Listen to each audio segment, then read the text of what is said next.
दोस्तों, मोरपंख के वास्तुशास्त्र और ज्योतिष शास्त्र में कई महत्वपूर्ण उपाय बताए गए हैं। जिस स्थान पर भी मोरपंख होता है वहां पर 9 ग्रहों का अशुभ प्रभाव नहीं पड़ता है।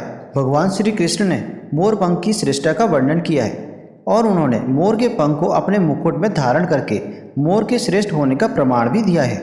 वास्तुशास्त्र के अनुसार प्रत्येक घर में नकारात्मक ऊर्जा फैलाने की चीज मौजूद होती है। इन वस्तुओं के बिना हमारा घर नहीं चल पाता है। इन वस्तुओं को हम घर से बाहर नहीं निकाल सकते हैं, लेकिन उस नकारात्मक ऊर्जा को अवश्य बाहर निकाल सकते हैं। अगर घर में नकारात्मक ऊर्जा है और परिवार के सदस्यों की तरक्की में अड़चनें निर्माण हो रही हैं, तो आप अपने मुख्य द्वार के ऊपर गणेश जी की प्रतिमा रखें और प्रतिमा के दोनों ओर मोरपंख अवश्य रखें। इससे आपके घर में किसी भी प्रकार की नकारात्मक ऊर्जा प्रवेश नहीं कर पाएगी। अगर मन की कोई इच्छा अधूरी है, कई दिनों तक कोशिश करने के पश्चात भी मनवांछित फल प्राप्त नहीं होता है, कार्यों में बार बार रुकावटें आ रही हैं, तो आप राधा कृष्ण के मंदिर में जाकर भगवान श्री कृष्ण को मोरपंख चढ़ाएं अथवा घर में ही श्री कृष्ण की मूर्ति पर मोरपंख लगाएं और अपनी इच्छा उनके सामने प्रकट करें।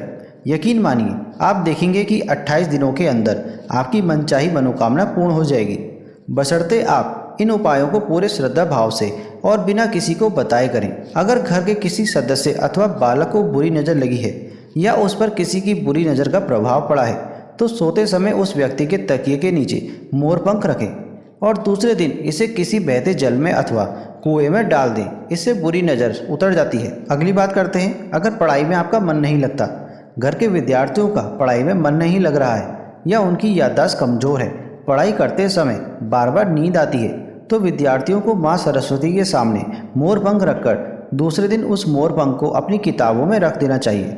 इससे विद्यार्थियों में एकाग्रता बढ़ेगी और माँ सरस्वती की कृपा बनी रहेगी। अब बात करते हैं दुष्ट शत्रुओं से छुटकारा पाने के लिए उपाय।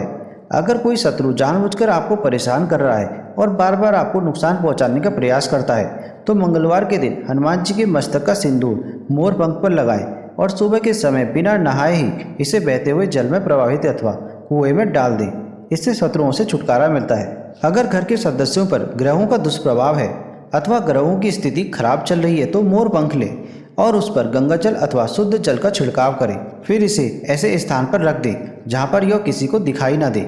इससे ग्रह शांत होने में मदद मिलती है।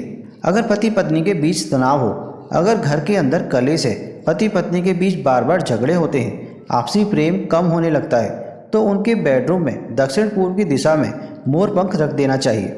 इससे दोनों के बीच में प्रेम बढ़ेगा और आपसी मनमुटाव कम होगा। धन में वृद्धि के लिए, अगर धन की कमी है, अचानक धन खर्च हो जाता है, तो घर में तिजोरी अवश्य बनवाएं। तिजोरी रखते समय ध्यान रहे तिजोरी को पश्चिम की दीवार पर सटाकर रखें और उसका मुख्य पूर्व दिशा की ओर हो। इससे देवराज की कृपा दृष्टि बनी रहेगी। साथ ही माँ लक्ष्मी की पूजा में मोरपंख रखकर उसे तिजोरी में रखें। इससे घर में सुख समृद्धि आती है और धन की कमी महसूस नहीं होती है।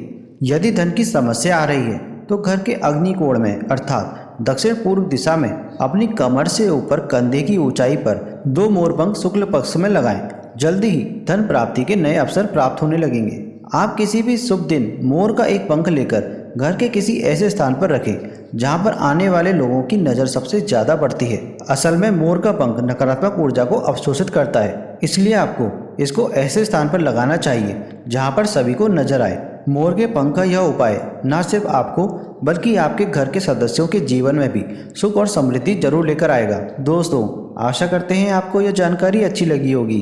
इस तरीके की वीडियोस हम अपने चैनल मियांशु इंस्पायर्ड पर लेकर आते रहते हैं। अगर आप हमारे चैनल में पहली बार आए हैं तो हमारे चैनल को सब्सक्राइब जरूर करें। मिलते हैं आपसे अगली वीडियो में, तब तक के लिए धन्यवाद।